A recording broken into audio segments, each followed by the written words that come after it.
muito bom em 10 vezes. Mas agora nós baixamos para 1.099. Eu disse 1.099 num guarda-roupa 8 portas gigante e você pode pagar em 10 vezes no cartão de crédito.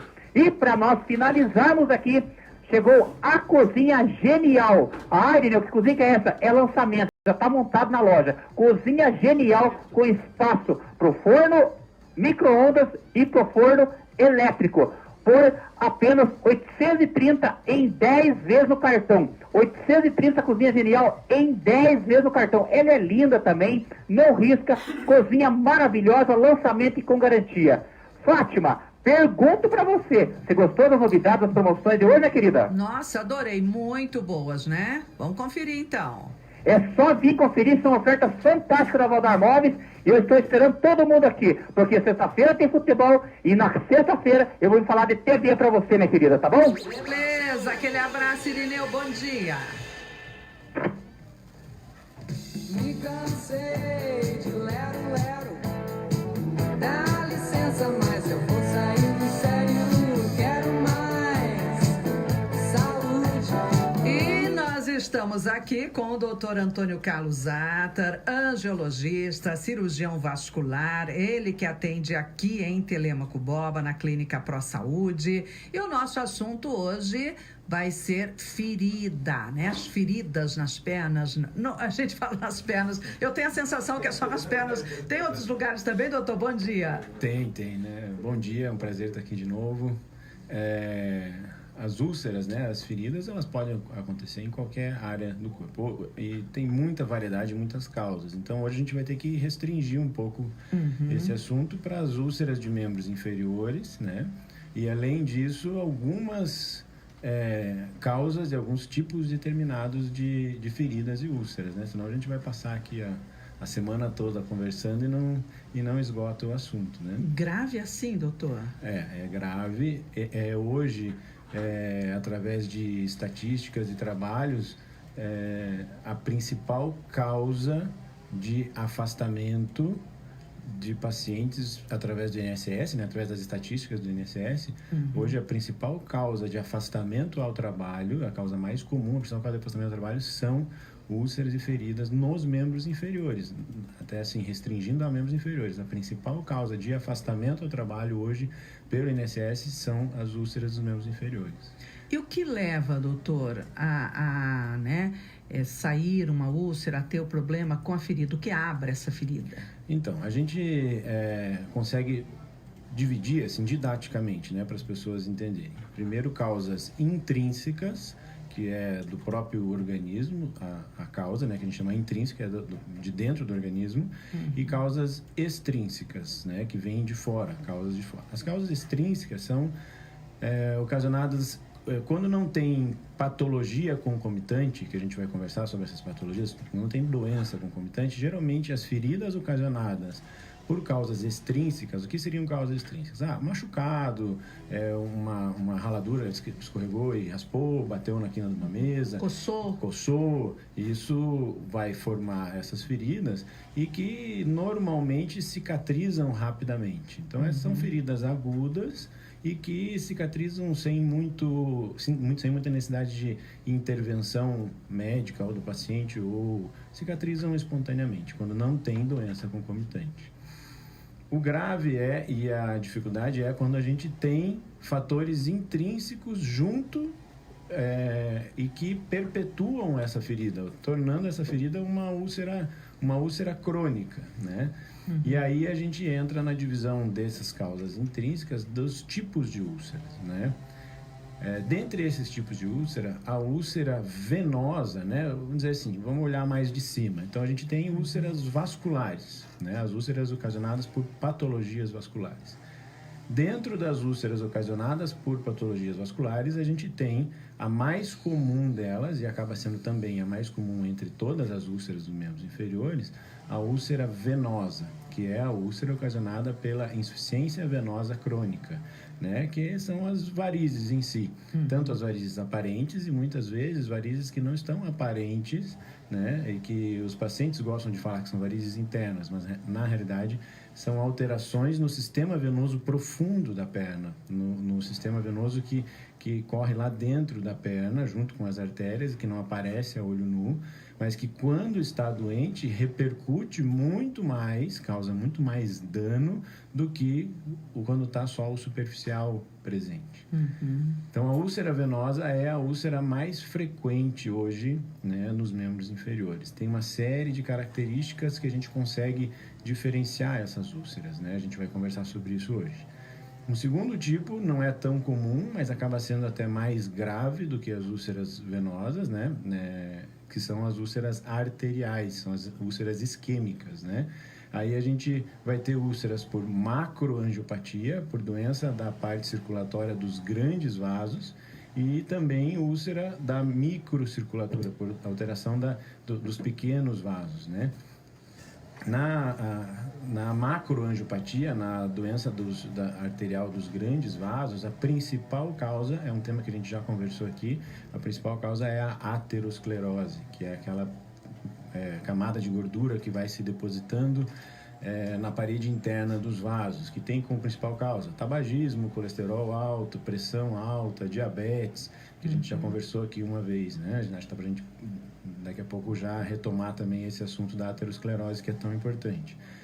A microangiopatia já pode ser mais causada pelo próprio diabetes, que também a gente já abordou aqui, né? Que vai acabar lesionando a microcirculação, que são aqueles vasinhos microscópicos que a gente tem muito mais próximo à pele. Então, você pega o paciente, tem pulso, aquele pulso que a gente sente aqui na região do punho, ele tem pulso distal nos pés, tudo, mas tem uma ferida ali que não cicatriza. Isso principalmente no paciente diabético, né? A microangiopatia. No diabetes entra também a neuropatia, que também são outros tipos de úlcera, que é a úlcera neuropática, que a gente também já abordou aqui, né? Algumas vezes. E uma outra úlcera muito importante, também até mais comum do que a úlcera aterosclerótica, digamos assim, da parte arterial, é a úlcera microangiopática, principalmente ocasionada pela pressão alta. Então isso é muito frequente, a gente vê no consultório. E muito frequente também é a abordagem que essas úlceras vêm tendo no sistema de saúde em geral. Como as úlceras venosas são muito mais comuns, quem não tem essa experiência em tratar a úlcera, acaba querendo tratar todos os tipos de úlcera com o mesmo tratamento que seria o mais frequente da úlcera venosa, mas que acaba, se feita para outra causa, como uma microangiopática ou como uma úlcera aterosclerótica, né, da macroangiopatia, prejudica ainda mais, piora ainda mais a ferida. Às vezes uma úlcera, por exemplo, uma úlcera hipertensiva, não adianta você ficar colocando meia elástica, fazendo 10 mil tipos de curativo, usando, hoje a gente tem aí pelo SUS um ambulatório legal de tratamento de feridas que a prefeitura desenvolveu, tudo. Mas assim, ainda tem algumas coisinhas para se ajustar. A gente chega no meu consultório, às vezes, pacientes com doenças hipertensivas, usando coberturas que são curativos, modernos, que não são baratos para se ter, que o sistema público está fornecendo, mas sendo usados de maneira completamente desviada, completamente errada. Essa paciente, às vezes, não precisaria muito mais do que uma lavagem com sorinho, uma gaze, uma atadura e tratar a causa principal, que é o quê? A pressão alta. Tratando a pressão alta, automaticamente essa ferida cicatriza sozinha, só lavando com soro, colocando higiene, a parte curativo básico, entendeu? E acaba sendo negligenciada a principal causa da hipertensão, usando coberturas caríssimas, cremes e pomadas caríssimas, sendo que a principal causa não está sendo. Essa paciente não vai fechar a úlcera se não tratar a pressão alta dela. Então identificar cada tipo de úlcera. Eu tenho que saber, essa úlcera que eu tenho, essa ferida que eu tenho, é por causa de quê? Né? Qual é o problema? E aí, como eu sempre falo aqui, nós médicos, nós somos detetives. E a gente, através das pistas do crime em si, a gente vai, as características, a gente vai aos poucos diagnosticando e chegando na causa dessa ferida, né? Acho que a gente vai agora começar a abordar nisso aí. Por exemplo, a mais comum, vamos dizer. Como que é? primeiro o local que aconteceu o crime, né? Vamos brincar assim. Então, úlcera venosa, geralmente, ela acontece no terço distal da perna, na região medial, na região do meio da perna, terço distal, na região do meio da perna, próximo ao tornozelo, um pouco mais para cima. Mais de baixo. Isso é uma das características principais. É muito difícil uma úlcera venosa ser na região lateral da perna. Uma úlcera que apareceu na região lateral da perna é uma coisa que a gente tem que já acender um alerta para investigar outras causas dessa úlcera.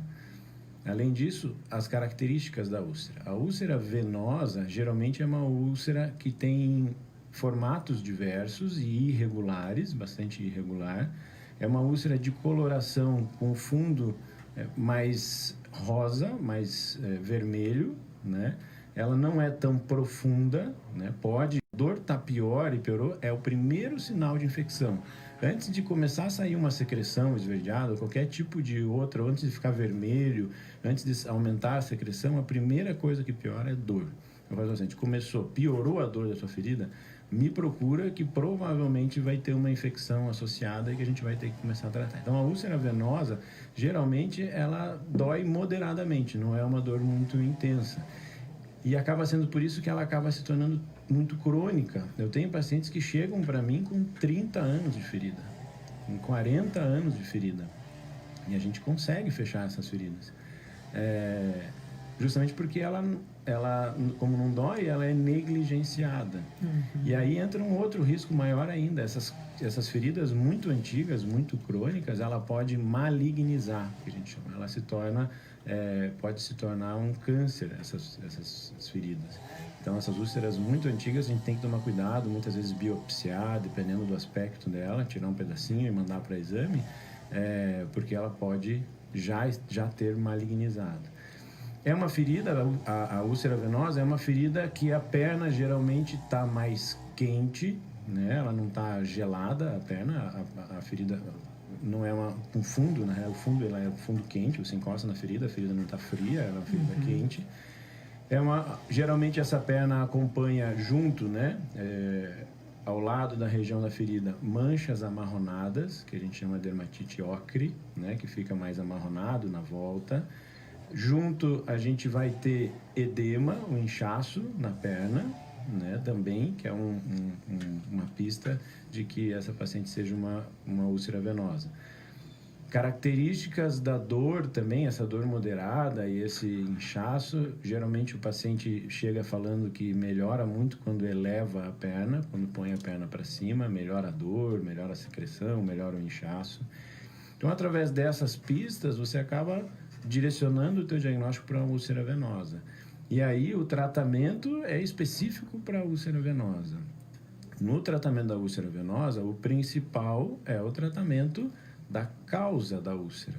E o que é a causa da úlcera? É a insuficiência venosa crônica. É a varizes, é a insuficiência venosa profunda, do sistema venoso profundo. E aí a gente vai ter que analisar caso a caso qual que vai ser o tratamento. Muitas vezes a gente tem que fazer um primeiro ataque para essa úlcera, melhorando a infecção, melhorando o aspecto, debridando e tirando o tecido necrótico, deixando essa úlcera com um aspecto melhor, para posterior fazer uma cirurgia de varizes, por exemplo. Né? Podia fazer uma cirurgia de varizes ou fazer até um tratamento com espuma. Aí sim que eu falo sempre, né, que eu sou meio não resistente, mas eu sou mais seletivo para o uso da espuma. A espuma para tratamento de varizes em paciente com úlcera crônica é fantástica. É uma coisa que é uma das principais indicações hoje da espuma. A gente com o laser também, hoje a gente consegue com o laser tratar uma safena que está por baixo dessa úlcera, sem precisar fazer uma lesão maior, sem um risco de infecção maior. Através do ultrassom você localiza a veia que está por baixo, com uma agulha você punciona essa veia, por dentro dessa agulha você vai passar a fibra óptica do laser e queimar essa veia que está por baixo da úlcera, ocasionando a úlcera com o laser, de maneira segura, sem ter risco de trombose, sem ter risco de neuropatia e sem, às vezes, precisar de muito afastamento das atividades habituais. Então, o tratamento da insuficiência venosa crônica vai desde a cirurgia de varizes, desde o tratamento a laser desses vasos, desde a utilização da espuma para ocluir esses vasos, né? Isso no tratamento que a gente vai intervir com algum tipo de cirurgia. E o tratamento clínico? No tratamento clínico está o quê? Compressão elástica, né? A compressão elástica com meia elástica, com faixa elástica. Hoje a gente tem o advento da compressão inelástica através de dispositivos muito mais fáceis de serem usados, como a Circaid, que é um tipo de compressão que a gente tem usado, que é muito eficaz no tratamento dessas úlceras, que acaba tirando um pouco a necessidade do repouso para o tratamento dessas úlceras. Antigamente a gente falava, isso eu usava muito no meu consultório, que para tratar a úlcera venosa, a gente precisa ter um tripé. São 3 coisas. Se a gente tirar qualquer pé desse tripé, o tripé cai e a úlcera não fecha. A medicina é dinâmica. Hoje eu já não falo, com o advento da compressão inelástica, um desses tripés a gente consegue pôr uma muletinha nele e você conseguir manter a sua atividade habitual sem esse tripé cair. Qual que é o tripé? Primeiro, curativo, higiene adequada, né? Debridamento, o manejo em si da própria úlcera adequada, né? O segundo tripé é a compressão elástica, ou compressão hoje, a compressão inelástica, que muita gente sabe que hoje é muito mais eficaz. E antigamente eu falava, o repouso. Repouso é fundamental. Se não fizer repouso com a perna para cima, não fecha. Eu falava, hoje, com o advento da compressão inelástica e com esses dispositivos, como um deles é o Circaid, que a gente usa para fechar, para fazer a compressão inelástica dessa perna, a gente precisa que o paciente caminhe. A compressão inelástica exige a movimentação do músculo dentro dessa compressão inelástica para que ela seja efetiva.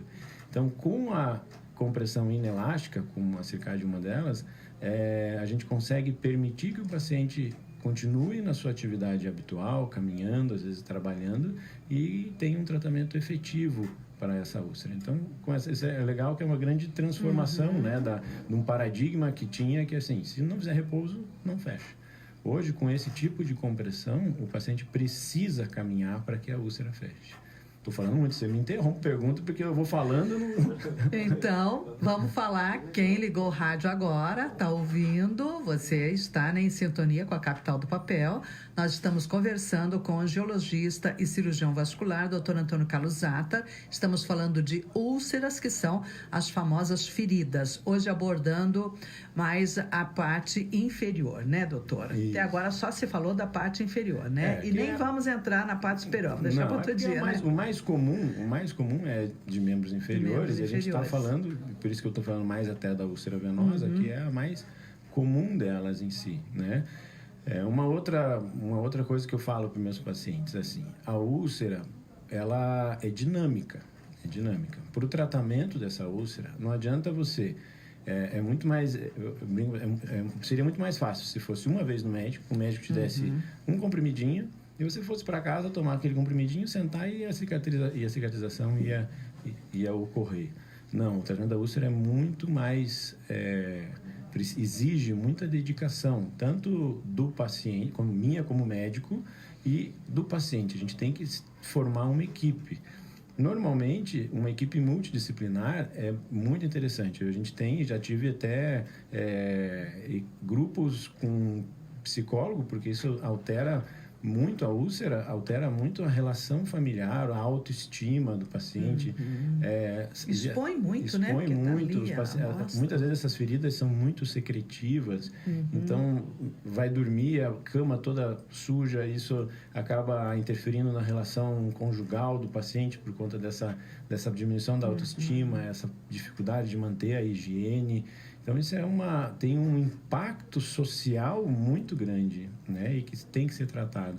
E o tratamento da ferida é dinâmico. Não tem como você ir uma vez no médico, o médico te atender, e aí você vai para casa e vai manter aquele mesmo tratamento, aquela mesma pomada, aquele mesmo remédio durante tanto tempo e a ferida vai fechar sozinha. Não. A gente tem na clínica um ambulatório de curativo em que a gente faz o acompanhamento. No início deve ser semanal, no mínimo semanal. Às vezes, quando a ferida está muito ruim, a gente acaba fazendo até 2 vezes por semana. Porque às vezes de uma semana para outra a gente tem uma mudança da característica dessa ferida e a gente tem que mudar o tipo de tratamento. A pele, o paciente em si, às vezes não aceita um tipo de pomada, um tipo de creme ou um tipo de cobertura. Hoje a gente tem várias coberturas, carvão ativado, tem uma série de coisas que a gente pode usar na ferida para fechar e que aquele paciente em si não evoluiu bem com aquilo e a gente tem que mudar. Então, o tratamento tem que ser contínuo e tem que ser semanal no início, depois a gente até passa de 15 a 15 dias, dependendo de como for, até espaça mais, para a gente acompanhar realmente a evolução dessa ferida, que não vai ser constante durante todo o tratamento. Ela pode, às vezes, piorar numa fase de tratamento, então está melhorando, está quase cicatrizando, daqui a pouco o paciente relaxa, acaba não indo, perde o tratamento e volta com a ferida toda ruim de novo. Então, é um tratamento que tem que ser acompanhado de perto, que é o que a gente faz semanalmente, para acompanhar essas mudanças, essas necessidades de mudança dessas feridas. Agora, doutor, uma pessoa que não sabe que ela tem os problemas clínicos, apareceu uma ferida, né? Ela deve esperar o quê para procurar um cirurgião vascular? Nada, já procura. Ela já tem que... Médico, porque o primeiro passo é o angiologista avaliar. Aqui a gente dá um norte e conversa. De maneira nenhuma, o nosso objetivo aqui é fazer consulta ou diagnóstico. Sim, sim. Mas é importante procurar o mais rápido possível, porque ele não tem capacidade de diagnosticar se essa úlcera vai ser uma úlcera venosa, que vai se tornar crônica, mas que não vai trazer uma consequência muito maior do que a própria úlcera. Uhum. Mas, por exemplo, uma úlcera isquêmica, por falta de circulação, principalmente pela macroangiopatia, por oclusão de alguma artéria, e que esse pé está isquêmico e aí abriu essa ferida. Se ele demorar muito, vai perder a perna por conta disso. Uhum. Um paciente perder a perna por uma úlcera venosa, pela parte da úlcera, é muito, muito, muito raro. Precisa ter muita displicência do pró-paciente, isso ser muito crônico e acabar evoluindo para uma amputação. É muito difícil uma úlcera venosa evoluir para amputação. Uma úlcera arterial, diferente. Aí a possibilidade de evoluir para uma amputação é muito maior, né? E aí, voltando naquela investigação, no detetive investigando para ver se vai para um lado, para a úlcera venosa ou arterial, né? Uma úlcera arterial, quais são as características? O contrário da úlcera venosa, geralmente a úlcera arterial é na face lateral da perna, próximo ao tornozelo ou região dorsal do pé. É uma úlcera muito, muito, muito dolorosa. Dói demais a úlcera arterial, a úlcera isquêmica. Tanto a úlcera macroangiopática, que seria da aterosclerose, quanto a microangiopática. É muito dolorosa em si. E que tipo de dor, doutor? Dor queimada, dor de agulhada? Uma dor lancinante, é uma dor como se fosse uma facada mexendo, arde. É uma dor que os pacientes descrevem de várias maneiras, mas é uma dor de intensidade alta, normalmente. Ela é uma ferida geralmente mais fria, com a perna, acompanha a perna mais fria, mais gelada, com temperatura menor. É uma ferida mais pálida, não tão avermelhada, não vai ter, justamente porque é isquêmica. Então, ela é uma ferida que, se você olhar, ela é mais branquinha, o fundo mais branco, tá? Geralmente, são feridas menores, são mais puntiformes, porém mais profundas, né? As feridas venosas, elas são maiores e mais rasas. Sim. As úlceras arteriais, geralmente, são mais profundas e menores, né? Parece um vulcão, assim, ela mais funda. Geralmente é acompanhada por áreas necróticas, áreas de tecido necrótico. Isso é muito difícil de ter na úlcera venosa, geralmente não tem necrose associada. Na úlcera arterial, tanto a micro quanto a angiopática, geralmente é acompanhada por pequenas áreas de necrose ao redor da úlcera ou no fundo da úlcera. Uma característica muito interessante também é a rarefação de pelos. Geralmente o paciente tem muito pouco pelo na pele quando tem úlcera isquêmica, porque é uma pele que já vem sofrendo com a falta de circulação e vem perdendo pelos. É um paciente que geralmente tem bem pouco pelo na perna. Aí a gente vai palpar pulsos no exame físico. Se ela é uma úlcera macroangiopática, que tem já oclusão de artérias maiores, a gente não vai conseguir palpar aquele pulso que a gente palparia no punho embaixo na perna. Então, tudo isso a gente vai somando para chegar ao tipo de úlcera que a gente vai ter. Então, se o paciente tem comorbidades, né? A pressão alta, a gente já acende a luz para uma úlcera hipertensiva também. Se o paciente tem diabetes, também a gente já abordou aqui o pé diabético, né? Tem outras causas de úlceras que se associam, que a gente passa a chamar úlceras mistas, né? Que é a úlcera isquêmica associada com a neuropática, por exemplo, que a gente já conversou, né? Que o paciente não sente o pé, acaba machucando, tem essa neuropatia junto com a microangiopatia e acaba abrindo essa ferida. Então, doenças concomitantes a essa ferida, né? Geralmente o paciente que tem úlcera arterial, ele já vem com tabagismo, você já vai fazer uma história, né? Na anamnese você já vai perguntar, não, eu fumo, tenho colesterol alto, eu tenho diabetes, ou já tem um histórico anterior de doença coronariana, por exemplo, que vai nos deixar com suspeitas de patologias arteriais em si. Isso, a anamnese, a conversa, a consulta em si, bem detalhadamente, é o mais importante para você ir seguindo esse diagnóstico. E aí os exames complementares também, né? Como o ultrassom, o Doppler, que a gente vai fazer para diagnosticar a insuficiência venosa em si ou uma doença arterial. Por isso que o Doppler é tão importante no diagnóstico, né, vascular, das patologias vasculares. A grande maioria das patologias vasculares a gente consegue esclarecer muito bem e detalhadamente com um exame que não é invasivo, não é um exame caro e que nos dá uma quantidade de informação enorme como o Doppler em si. E o tratamento, doutor, tem total sucesso em todos os casos? Sim, a úlcera venosa é uma das úlceras assim que eu brinco, é a mais gostosa de tratar em si. Porque se a gente tem uma simbiose, a gente consegue uma adesão do paciente, que o paciente confia e a gente vai tratar, o índice de sucesso é muito, muito grande. Geralmente, a causa do insucesso é a não aderência ao tratamento. É a principal causa, isso na úlcera venosa. É aquele paciente que acaba negligenciando de novo e não seguindo o tratamento, porque não é um tratamento, aquilo que a gente conversou, não é um tratamento fácil, é um tratamento que exige dedicação do paciente, exige dedicação minha, exige dedicação da minha equipe com enfermagem para fazer o tratamento adequado, né? Mas se o paciente tem adesão, o índice de sucesso é muito, muito grande, mesmo nessas feridas de vários anos, de 30, 40 anos que chegam para a gente tratar. Mesmo porque isso é uma outra coisa. O tempo da ferida fala a favor também para um diagnóstico ou outro. Dificilmente uma úlcera arterial vai durar 30, 40 anos sem evoluir para uma amputação. Então, se uma úlcera já está ali há 20, 30 anos, muito provavelmente é uma úlcera venosa, né? A úlcera arterial não. A úlcera arterial já é mais de difícil tratamento. Principalmente se for uma úlcera macroangiopática, de lesão arterial nos grandes vasos, né? Então, aí a gente teria que fazer ou uma ponte safena, angioplastia, para abrir essa artéria e voltar a passar sangue. Uma úlcera hipertensiva, como eu te falei, é mais tranquila de tratar, você vai ter que tratar a pressão alta para ela melhorar. Isso, às vezes, os pacientes até têm uma certa dúvida, assim, quando você fala assim, mas doutor, eu já passei por tanto, mas já usei tanto pomar, já gastei tanto com essa ferida. O senhor está falando que vai usar soro, gás e atadura e remédio para pressão e minha ferida vai fechar? Acredita em mim, você vai usar e você vai voltar daqui a alguns dias e você vai me dizer. E é incrível, você otimiza o tratamento dessa pressão arterial, soro, gás e atadura e acompanhamento. Essa paciente com a úlcera hipertensiva vai fechar a úlcera só com o tratamento da pressão alta.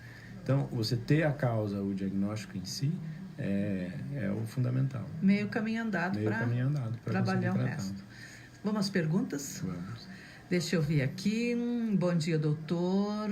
Sobre hemoterapia, como é feita? Pode ser usada para cicatrização? O que é hemoterapia? A hemoterapia, na realidade, usa-se muito plasma, né?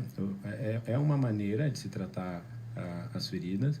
O paciente tira o próprio sangue, faz o preparo desse sangue e acaba usando plasma para ajudar nessa cicatrização das feridas. É uma possibilidade de tratamento, sim. É um tratamento mais caro, né? É uma possibilidade de fazer, sim. Certo. O que tem que pensar sempre é assim, não existe milagre. Existem coisas que tentam ser vendidas como como um milagre e que muitas vezes não tem comprovação científica nenhuma. Certo.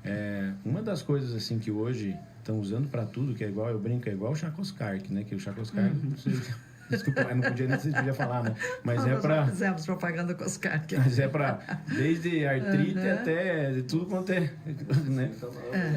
É o tal da ozonioterapia. Meu Deus do céu, a ozonioterapia usa para desde queda de cabelo até... Então, assim, gente, não existe, não tem nada, nenhuma comprovação científica sobre a ozonioterapia nesses tipos de feridas que seja comprovada, entendeu? Então, não existe milagre, não existe milagre. O tratamento está evoluindo muito, tem muita tecnologia para ser tratada, mas não existe milagre. Nem pneumoterapia. Nem nesse caso aqui da hemoterapia. Não é um milagre, ajuda. Tem alguns casos, tem suas indicações, ajuda, mas também não é um milagre.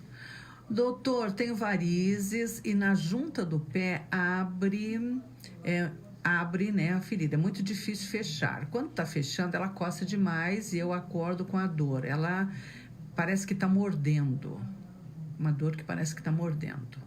Isso é muito característico, essa dor, né? Que parece ter um bicho mordendo, né? Se é na região medial, na região distal da perna e ela tem varizes, isso tudo fala a favor realmente de úlcera varicosa.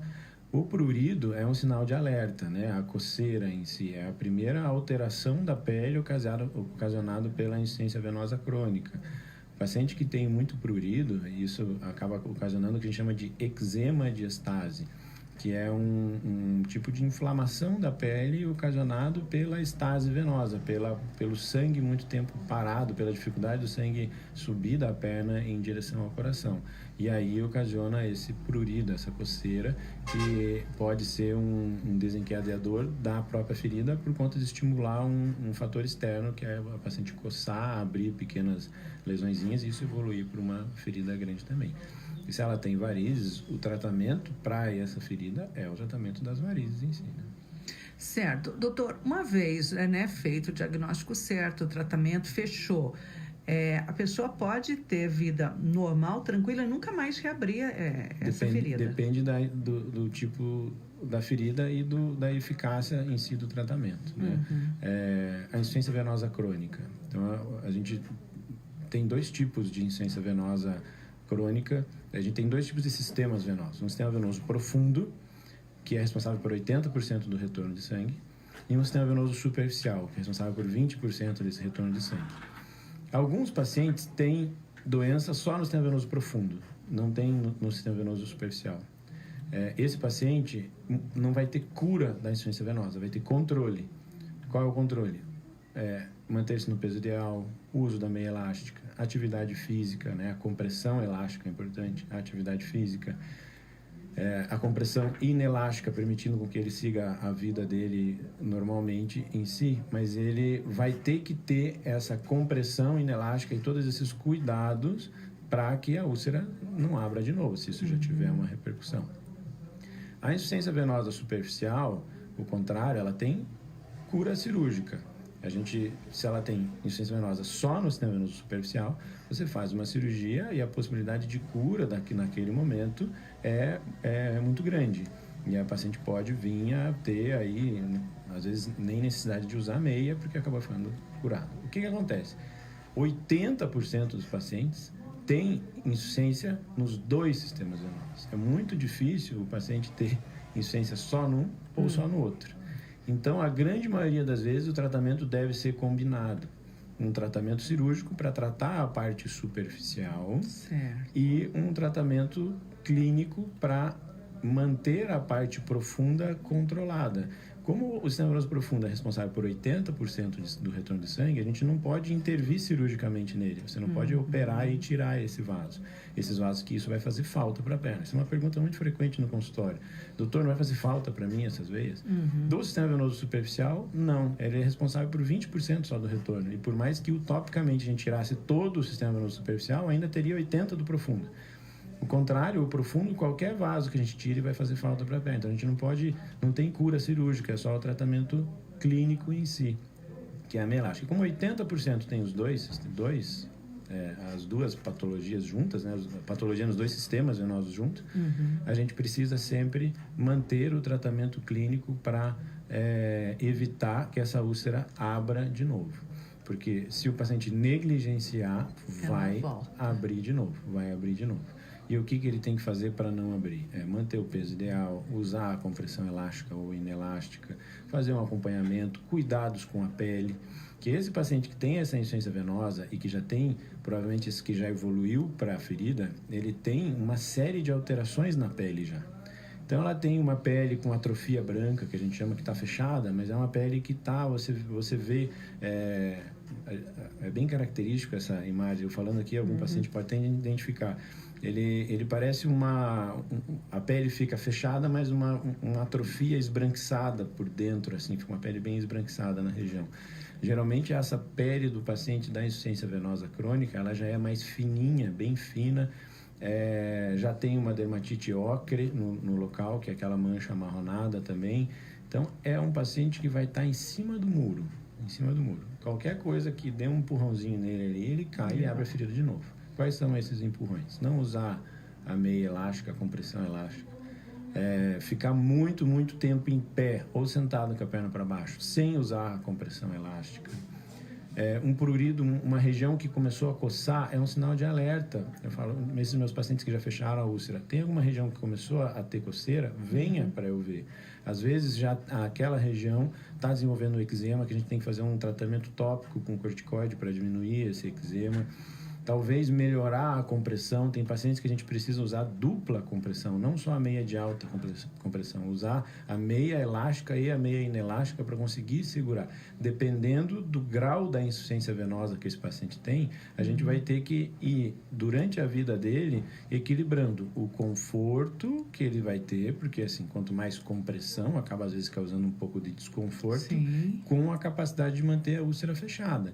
Então, eu não vou para todos os pacientes usar dupla compressão, mais a compressão inelástica, porque os pacientes têm pouca aderência ao tratamento. A gente tem que sentir dessa perna do paciente o quanto eu preciso comprimir, o quanto eu preciso fazer essa compressão, o tanto que eu mantenha a insuficiência venosa controlada, mas que eu também dê conforto para esse paciente. Não adianta eu querer ele fazer uma compressão que vai ficar todo desconfortável com aquilo, que ele não vai ter aderência, não vai aguentar e não vai manter o tratamento. Então, tudo isso a gente tem que acompanhar durante o tratamento para ter sucesso e para ter... o principal é a aderência do tratamento, o paciente ter essa aderência ao tratamento. Muito bem, estamos com o Dr. Antônio Carlos Zatter, angiologista e cirurgião vascular, e a Maria do Rocio pergunta: fiz cirurgia de varizes já faz mais de 3 anos, onde tirei a safena. Ainda dói. É normal, doutor? Então, vai depender da avaliação ultrassonográfica dele também. Isso é uma coisa que eu gosto de a gente ir conversando aqui, porque isso eu trago muito o que acontece dentro do consultório. E é uma coisa que eu falo para todos os meus pacientes. Você não pode imaginar a cirurgia de varizes como a solução de todos os problemas. Um paciente que 20% da população tem dor na perna, inchaço, bem característica de doença venosa. Então, assim, que piora no final do dia, melhora quando eleva a perna. Então, é bem característica de doença venosa. 20% tem essa dor e não tem doença venosa nenhuma. Tem essa dor por quê? Fica muito tempo em pé, tem vida sedentária, está acima do peso, né? Não faz nenhuma atividade física, vai doer a perna, né? Eu falo isso para meus pacientes, você não pode encarar a cirurgia de varizes como sendo a solução, o remédio milagroso para todos os seus problemas. Precisa da sua parte também. Será que ela está fazendo atividade física? Será que ela não está acima do peso? Como que é o trabalho dela? Ela não fica muito tempo em pé ou muito tempo sentada com a perna para baixo? A cirurgia de varizes vai tirar a patologia do sistema venoso superficial, como a gente conversou. Será que ela também não tem uma patologia do sistema venoso profundo que precise um acompanhamento? Mesmo que ela não tenha nada, quem nunca teve varizes e não tem 20% da população, não tem nem varicose, e tem dor na perna, porque não faz atividade física e vai ficar muito tempo em pé, forma de trabalho, muito tempo em pé, sentado com a perna para baixo, e está acima do peso. Então, precisa ser um tratamento global para que a gente tenha uma qualidade de vida para o paciente, que o paciente continue sem dor. E é incrível. A atividade física eu bato muito isso no consultório, é o melhor tratamento para dor na perna de insuficiência venosa é a atividade física. Tira com a mão a dor. Atividade física quais, né? Qual atividade física principal? Atividades aeróbicas, corrida, caminhada em si, e fortalecimento muscular da panturrilha e da coxa, principalmente panturrilha. A panturrilha é o coração da perna, é o coração venoso da perna. É ela que faz o sangue bombear, subir, vencer a gravidade para voltar em direção ao coração. Então, o paciente que tem uma panturrilha bem fortalecida, ela tem um coração bem fortalecido na perna e isso melhora muito, muito os sintomas.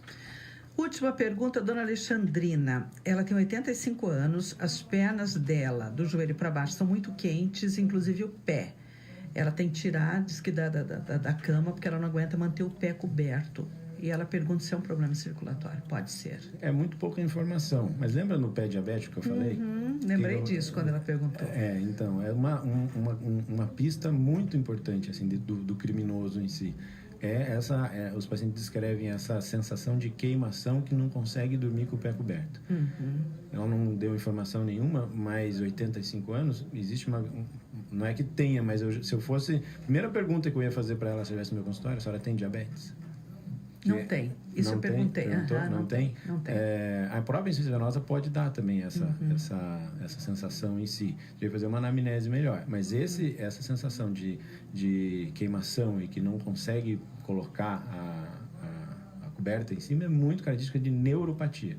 A neuropatia também não é só diabética, você que tem que fazer uma avaliação maior nela. Essa neuropatia pode ser neuropatia rancênica, neuropatia diabética, neuropatia alcoólica, uma série de até hérnia de disco comprimindo uma inervação, ocasionando essa neuropatia e dando essa queimação, entendeu? Esse sintoma que ele tem é mais neuropático do que vascular. Mas a insuficiência venosa crônica também causa essa mesma queimação, entendeu? É difícil dar o diagnóstico aqui só conversando, teria que examinar, ver. Mas é algumas pistas do crime que a gente consegue seguir, assim. Que é, né, por onde ela deve procurar também, né? Isso. Bom, doutor, o que mais que a gente pode acrescentar? Quem está nos ouvindo, né? E ficou alguma dica aí pendente que o senhor está acostumado a passar? Como eu falei, é tanta informação, eu tô até sonsa aqui. Eu falo demais, você tem que dar uma piscada para mim aqui. Para de falar um pouquinho. Eu estou tentando seguir o raciocínio. Né? Não, assim, eu tinha até preparado uma outra forma de úlcera também, né? Que são as úlceras de pressão. As úlceras de pressão, principalmente em pacientes acamados, né? Isso é uma úlcera muito, muito comum e que tem uma repercussão muito grande no pacientinho que está acamado e com dificuldade de movimentação, né? Dá para a gente deixar essa para uma outra etapa do programa, né? Também a gente pode combinar de seguir falando. Talvez assim, na próxima semana, como a gente respondeu poucas perguntas, deixar para a gente responder as perguntas no próximo programa e já dar uma pincelada nessa úlcera de pressão. A úlcera de pressão são as famosas escaras, né? Os pacientes já sabem, as escaras que acontecem em áreas de proeminência óssea, onde ficam muito tempo comprimido, né? Entre colchão ou entre a cadeira, entre a superfície de apoio e a extremidade óssea, né? Com a lesão do tecido entre a superfície de apoio e a extremidade óssea. Mas a gente pode, na próxima, começar na outra, né? com a úlcera de pressão e responder as perguntas. Marilza Bicudo mandando um abraço, está nos ouvindo em São Paulo, chegaram mais perguntas, então nem vou abrir agora para o doutor. Na próxima participação dele, daqui 15 dias, a gente volta com as úlceras de pressão e as perguntas que ficaram pendentes. Joia. Obrigada, doutor. É um prazer estar aqui de novo. Prazer é nosso. Então, se você pegou o bonde andando, nós conversamos com o Dr. Antônio Carlos Zatter, angiologista e cirurgião vascular, atende Telemaco Borba na Clínica Pro Saúde. E vamos aos detalhes, então, para conversar com ele pelo Face. Clínica Pro Saúde Vascular. WhatsApp. O WhatsApp você tem anotado. 984042161. E o telefone para você agendar o horário é o 3273-1542. Hoje o WhatsApp ajuda muito, né? Porque então não dá para repetir e forçar bem o WhatsApp, porque às vezes é tão grande o volume de ligação, manda uma mensagenzinha, as meninas rapidinho já respondem, já marcam, bem legal. Então o WhatsApp, 984042161. E assim nós vamos mantendo contato. Daqui 15 dias, doutor, volta conosco para essa semana e na outra. Joia. Obrigada, Obrigadão, bom dia a dia. todos. Rádio Capital do Papel FM. Informação, prestação de serviços, a boa música. A rádio que está sempre ao seu lado. Nas festas de inverno, cuidado com as queimadas perto da rede elétrica. Fogueiras e fogos de